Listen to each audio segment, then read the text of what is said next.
Hello, everybody, and thank you for tuning in to the Liberty Report. With us today is Daniel McAdams, our co-host. Daniel, good to see you. Happy Thursday, Dr. Paul. How are you today? Doing fine, thank you. Thank you. Lots going on. I want to talk a little bit today about intelligence. I wish we could talk about the intelligence of our leaders. Yeah. But that's not fair. That would be picking on somebody. And we're talking about people spying on things and keeping secrets, deceiving the people, lying about going into war, lying about when we're really involved in war, or just plain old advisors. It's been going on a long time. I understand that old guy FDR sort of did a little bit of manipulation and maneuvering us into a big war. But anyway, this is so far not a big war, but it's a big effort. It's a big issue, and that has to do with why are we involved in these countries anyway? But right now, in the news is we want to make sure there's no misunderstanding of our involvement in Ukraine, because some people would think we shouldn't even be there, and so, but we still have this moral obligation, to spend a couple dollars and go in there and help friends over there. And right now, the consensus is the Ukrainians are our friends, and we have to protect them. So, but they want to have rules to make sure there's no misunderstanding. If they have to kill somebody, they have to make sure there's not bad publicity. So the whole thing is that they're not talking about should we be there or not. They're talking about how can we, modernize our secrecy and try to do just so much, without people knowing exactly what we're doing. Sometimes, though, what's inconsistent about this, in past times, and not too distant past, when we had a secret killing, and both Republicans and Democrats have done the secret killings, then they brag about it. Oh yeah, we assassinated him, and we have to get rid of Assad and all this kind of stuff. But that is not exactly what's going on now, but we're very much involved in there, and they're talking about if they set the rules, we'll stay out of trouble. We can do what we want. We can be the boss, and we can direct everybody, but if something goes wrong, then we're one step removed. Russians won't have a justification for, holding us accountable for this. And they probably won't get much help from the UN to find out who's really accountable. Yeah. So that's what is going on right now. And we've set some rules, but my first impression is these rules aren't going to work. For some reason, I think it's a stepping stone to making conditions worse, digging a deeper hole and getting us more involved, because more things will happen, accidents will happen, unintended consequences, and also false flags can occur once we get involved in the intrigue of a war, any war, but in this case especially so. Yeah, and the origin of this, we can put up that first clip. This is a Washington Post article from yesterday. The origin is, remember last week when there were leaks from the intelligence community, and this says, intelligence sharing with Ukraine designed to prevent wider war. That's what the Washington Post says. Last week there were a couple of, quote, leaks from the intel community saying, A, we are helping Ukraine kill generals. We're giving them the info they need to kill Russian generals. Number two, hey, we gave them the info they needed to sink the Moskva, which is the flagship of their Black Sea fleet, which was apparently sunk by a Neptune missile. So these quote-unquote leaks came out of the intel community. As the official story goes, the Biden administration became concerned, the White House became concerned that these leaks were pointing more to a more close U.S. involvement in the specifics of the war than they were comfortable with. And so they sought to, quote, clarify two things. Number one, plug the leaks. Number two, clarify the rules of intelligence sharing with Ukraine.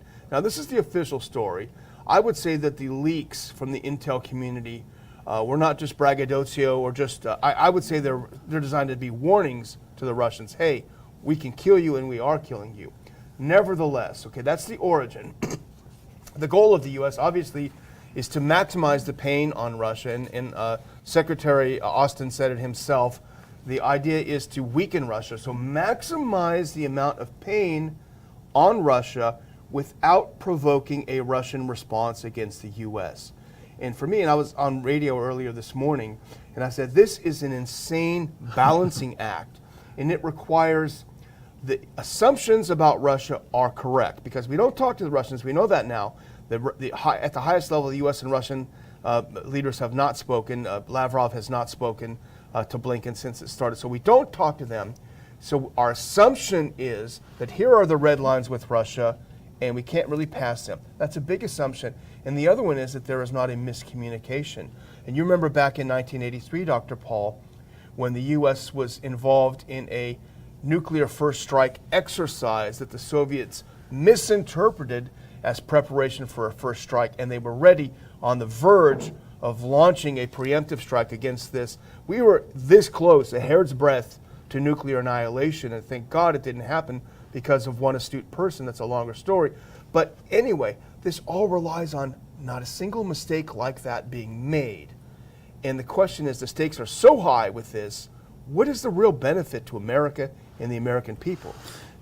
Well, the benefit they see is they are stirring up trouble. Maybe they don't want the war. They just want the pretense of war, and it's back to the old profit motive that we've talked about many times. It serves that interest, but it's also a typical example of what gets out of control and causes a lot more trouble than they ever expected. But the one thing for sure, though, and you pointed it out, is there is no pretense, no effort to have diplomacy. Yeah. They don't even want to say hello or goodbye or whatever. They nothing. And I think that's where the danger is. And I was a bit on pins and needles in 1962.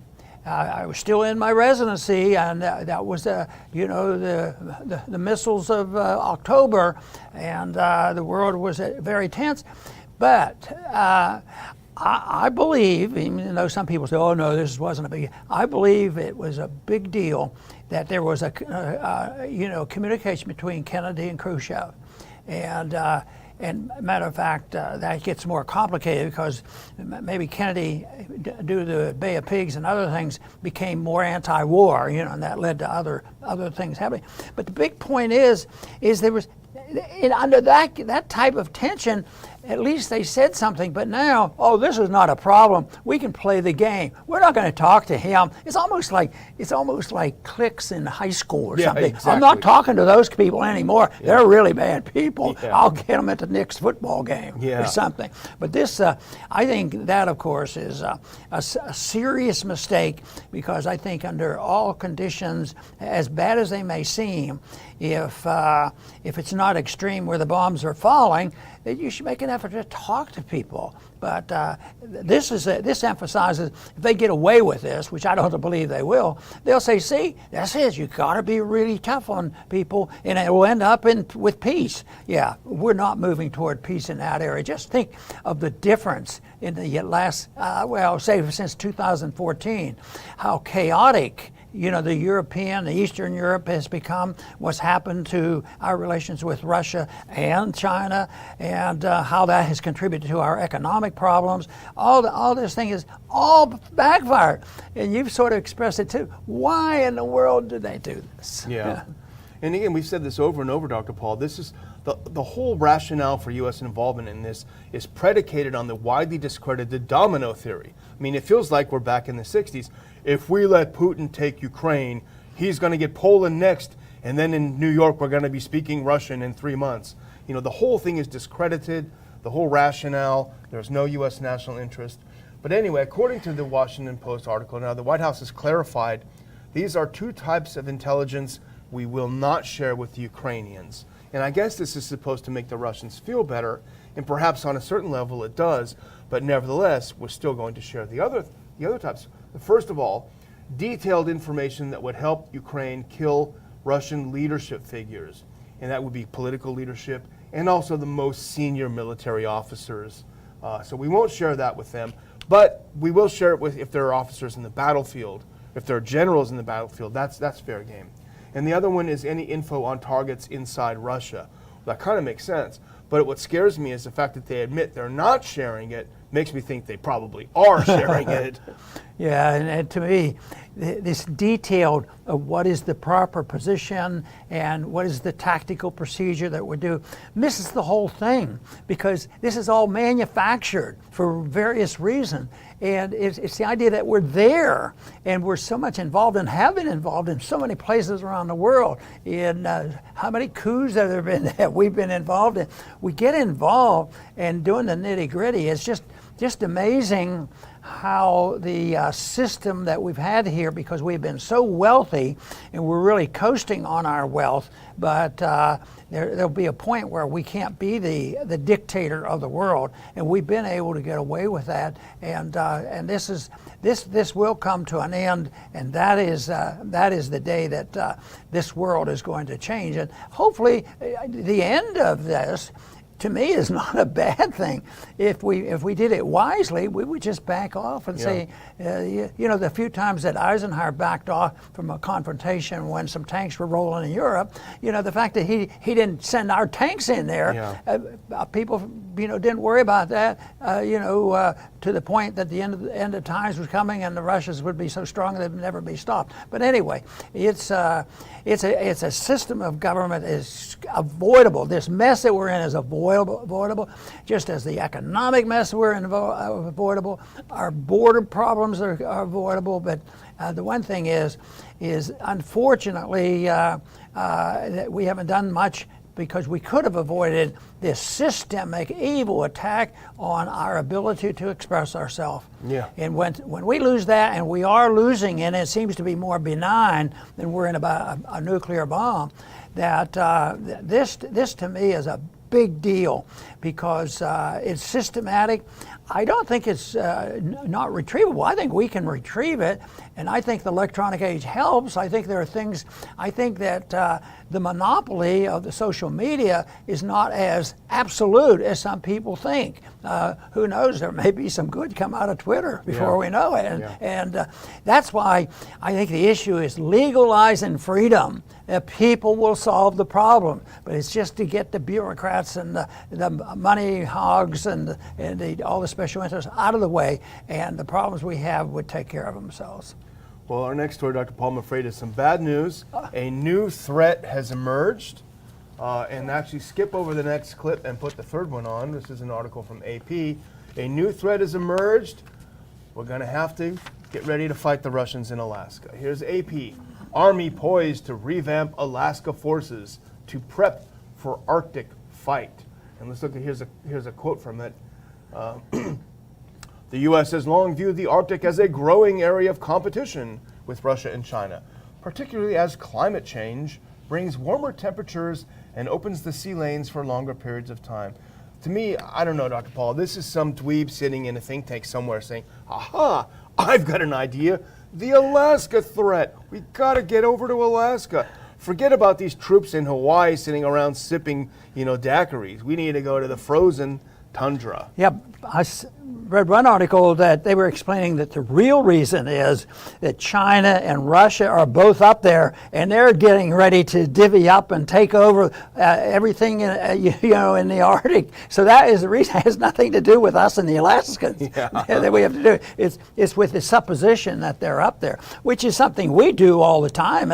And I think what really bugs a lot of Americans is the Chinese, as bad as they are, they're pretty tough capitalists. They made products and they sold them, and we voluntarily bought them, and they became wealthier in what they were holding, and they started buying up property. Oh, that's horrible. That's not capitalistic, is it? Oh yeah, they started buying up stuff. They weren't using it to send armies into Africa and send armies around the world. Of course, the more the West builds their arsenal and always threatening and sending our ships through the Taiwan Straits, the more likely is it will be militant. But no, I think there's been a lot of jealousy. People I'm sure would disagree with me because everything is them. It's not our policies that do it. But the fact that the American people say, this is terrible, we got to crack down on China, don't ever buy anything on China. Well, why are you? It's your money. Why? The first thing is, if you're not in armed conflict in a declared war, they say, and I've heard the very good, conservatives say, we have to stop this stuff from coming in. I said, well, why should you penalize an American citizen who's just barely getting by, and he can buy a product for 1/2 the price as if we were built by, the labor forces in this country, where the prices are too high. And no, you can't do that. You have to block it, which penalizes the people that they're pretending they're helping. Just like all the sanctions have gone on, usually backfire on us. The real evil of China, and it's there. I mean, we're defenders of China for its good parts, but the real evil of China is its constant war on self-expression, its social tyranny over the people. Ironically, that's the part of China we're emulating. And right? We're not fighting. We like that part, or the government loves Show us that how. part. Yeah, but they don't like the capitalist part. So, anyway, we're going to have to get ready to go up to Alaska. Well, let me mention one more thing, because this came up early in my political career. My guess, I don't have the date written down, but my guess it was in the early 80s. And they were talking about building a new tank. The tanks were too old, and we had to have tanks because of fear of the Soviets. Yeah. The Soviets are going to, we have to be prepared in case there's a tank warfare on our land. and I got up and I said, why are we doing this? I mean, that's just that's an offensive weapon. Really, we don't need that. Where do you think the attack is coming from? Are they going to land on the beaches of Miami with tanks and we have to go? And I said, are the tanks going to come across and come through Alaska? Is that how they're going to get to us? So, but they passed it. They passed, and we built the tanks. So we still have a lot of tanks, and we sell them. We're still selling them. There's a lot of tank warfare going on. Yeah. I guess I misjudged that you can keep tank warfare going on when it makes no sense to have a tank war going on. And when the tanks get old, you can send them to Ukraine and write off the cost and get a new one. So our last story that we want to talk about today is really a follow-up on this really laughably horrible idea of this disinformation governance board in the Department of Homeland Security. And on one hand, we cringe and we laugh, and on the other hand, we're furious that they get away with it, and also with that the Republicans probably won't shut it down. But let's put up this next clip. Now this is Yankowicz. She is the Disinfo czar, and that is appropriate because she's great at disinformation. And here is something that Paul Joseph Watson put up on his site, Summit News, yesterday. And this is a clip that surfaced about her. And the more that you see about her, the more you realize she's a disinformation specialist, but not in fighting it, but in promoting it. And we'll watch this clip, but to set it up, she believes that blue check marks on Twitter like her, the elites, should have the right to edit other people's tweets. Let's listen to her. Listen to the first 41 seconds. It's a long clip, but let's listen in her own words. And I am eligible for it because I'm verified. But there are a lot of people who shouldn't be verified, who aren't, legit, in my opinion. I mean, they are real people, but they're not trustworthy. Anyway, so verified people can essentially start to edit Twitter the same sort of way that Wikipedia is, so they can add context to certain tweets. So just as an easy example, not from any political standpoint, if President Trump were still on Twitter and tweeted a claim about voter fraud, someone could add context from one of the 60 lawsuits that went through the court, or something that an election. First observation, Dr. Paul, the woman in the center square. She's by herself in her office. She's got that mask on. She pulls it down to take a drink and puts it back. That tells you basically all you need to know about these people. She's obeying the rules, She's obeying the right. rules. So, this whole idea of editing for the good of the nation and the good of truth and honesty is such a joke. And yet people buy into this, and I can't conceive of people like this. Think of what kind of effort they've been making to make sure we have an honest vote count. Yeah, really. Do they care about that? No, they don't care about that one bit. And they are more likely to cover it up. what I think will result from this is the next step. See, they say they're going to see it and they're going to edit it, modify it, and make sure you know what the truth is. And they are already doing this, and they strike it and they've penalized and everything else. But it will lead to a real burden, is that you don't get to publish anything, and that's the way they did with the newspapers. You have the dictator has prior restraint. Prior restraint doesn't even judge what you put in there. They don't allow you to put it in there. Yeah. It doesn't mean you put it up there and say, oh, you went too far on this. We want to tell the truth about this. But this pretense that they're on the side of truth, and the nonsense that people say, well, you have to have somebody sorting out the truth. Well, what about the people sorting out the truth? I'll use the example so clearly about the transition from the explanation of the Kennedy assassination to the point where the people now, slow, but truth did win out on that. I think the people, the majority of the people in this country now knows there was a lot of deceit and dishonesty and criminality involved in that killing. I think this is so indicative of the mindset of the left authoritarian elite in the United States. She believes that if you make a tweet, she, as a verified person, should be able to come in and edit your tweet. It's your tweet, it's your comment. She should be able to go in there and say, well, change it. And she says, and this is in the clip, she provides her example. She said, now this is a non-political example of what I'm saying. So for example, if President Trump tweets something about voter fraud, I should be able to go in there and write, well, that's not true because A, B, and C. This is the mindset of someone like this. I can't think of anyone who would be appropriate for the job, because the job shouldn't exist. But if it had to exist, it's hard to think of anyone more inappropriate. Maybe Adam Schiff or someone, right? But more inappropriate than a member of the liberal elite, extremely highly politicized, involved in party and partisan politics, wanting to silence not just conservatives. She'd be just as happy silencing progressives like Glenn Greenwald. Trust me, she'd be happy to silence those people too. Anyone who thinks out her small, narrow area of the acceptable conventional wisdom of the liberal and conservative elite, she will nuke them in a second.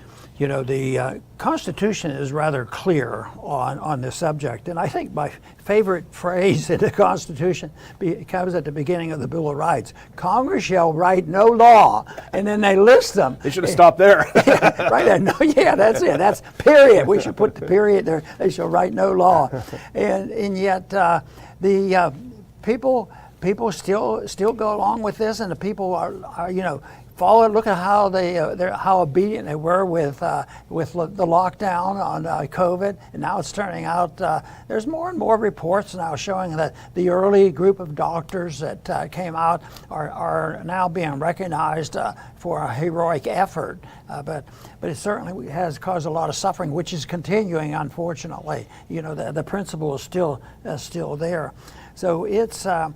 It would be nice if they would just quit writing these laws. And you say, you mean they could say anything they want? yeah, that is.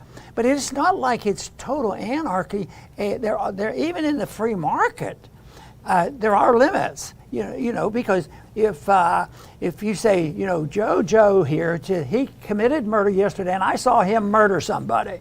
I mean, if you defraud somebody and libel, all these things are regulated. What do they do now? If you can find some pretty vicious laws like violations of laws as well as violation of violence. Think of the people that tore up our cities last summer. They were essentially weren't even arrested, and penalized. So and they're looking that they're going to teach us about it. But this whole idea that there's total chaos. A lot of people argue that in economics. Oh, you guys are crazy. You mean laissez-faire? You can buy and sell whatever you want? You might lose money. Your business might go out of business. Well, maybe that's better than bailing out somebody and taking money from poor people to bail out a businessman that didn't do a good job. So I don't like it when people say that freedom of choice and freedom is detrimental and free enterprise is bad for people. No, it is choice, but you do have moral restraints. There's moral restraints. That is where the problem really comes, because that is what's lacking. And that little pamphlet I did on bankruptcy, this is a financial bankruptcy, but there's also a moral bankruptcy, and that is probably more difficult, because if you do a poll and ask, are you opposed to murder? How many people say, oh no, I think murder is great? Everybody's opposed to murder, but they also oppose a moral authority, which is a little different. Yeah. Well, I'm going to close with a couple of things. First of all, the Thomas Massey appreciation moment, because he had a couple of great tweets this week, and I think it deserves recognition. Let's put that first one up, if we can. Congress has spent almost $500 per U.S. family to support the war in Ukraine. This money isn't being borrowed, it's being printed, and the result will be more inflation. Wages can't be increased enough to make up the difference because the money and goods are leaving our country. Great point. $500 per family. Everyone that's applauding this should kick in for the rest of us. And do the next one here, and this is great. This takes courage. This is a profile in courage. Congress has voted for 10 bills now that will draw us further into the conflict between Russia and Ukraine, put U.S. citizens at greater risk, prolong the war, waste taxpayer money, and increase domestic food and energy prices. I voted against all of them. Good job, Mr. Massey. Final notice, good news also for those of you who try to get tickets for our event. Put on that next clip if you don't mind. We were able to free up some more tickets to our conference on June 4th in Houston. The Biden Doctrine, New World Order or Nuclear Armageddon. Dr. Paul, myself, our good friend Scott Ritter, and our great friend Lou Rockwell will be there. We may even have another surprise guest, but nevertheless, it's going to be a great event. Few tickets, I think about 30 tickets we've been able to free up, moving some things around and moving some areas open. So we have a few more tickets. If you're interested, come join us. You'll have a great time, get to meet a lot of like-minded people, and hear some great perspectives. And we hope to see you in June. Dr. Paul? Very, very good. And Thomas, of course, had another good quote today. And he mentioned something in there that I think is so important. The spending and the printing of money and then it going on and hurting the average person with inflation. And the one thing they don't usually talk about, but what he's alluding to, are real wages. Yeah, sure. The government can say that the minimum wage, $5 is too little, let's make it 15 and all that. But it's only the real wage that counts. And that is what they can attack without writing many laws, because all they have to do is increase the debt and print the money, prices go up, and therefore the real wage is the value of the currency. And a lot of that is going on right now. But in the meantime, in the development of the conditions we have today, the real interest rates were hidden on purpose, because if you had the real interest rate in a free market is very, very important. It tells you what's going on. It tells you how determined the market is working, how the real production is going on, and what the real cost of borrowing money would be. Today, after several years of making interest rates way below what they should be, down to 0%, it was total insanity. It causes people to make a lot more mistakes. So it's this deceit in whether it's real wages or real interest rates, and then printing money is supposed to not hurt anybody. So it is a major, major economic system that is coming under attack, because it's attacking itself, because it's not workable. The common understanding when the Soviet system broke down is, well, they had a system that didn't work, and their economy collapsed. Well, that's what's happening to us now. I think the problem in adjustment is a lot worse than most people think, because it lasted for so long. The confidence was there. Confidence was in our military, our strength and our power, and what we've had, and we had the reserve currency, and it lasted. So that meant the bubble was much bigger than ever, more printed money than ever before, and they're going to tinker. They'll have good days and bad days, but ultimately you have to have the market, the people saying what they really will do and not take directions from a government. The people can manage the economy just as well through supply and demand and what the needs are, and people willing to work and take care of themselves and assume that responsibility. So it is a shame that accepting the principle of liberty, to me, is not complicated. And if it's the goal of peace and prosperity that you're after, that's your only solution. Seek out liberty. I want to thank everybody for tuning in today to the Liberty Report. Come back soon.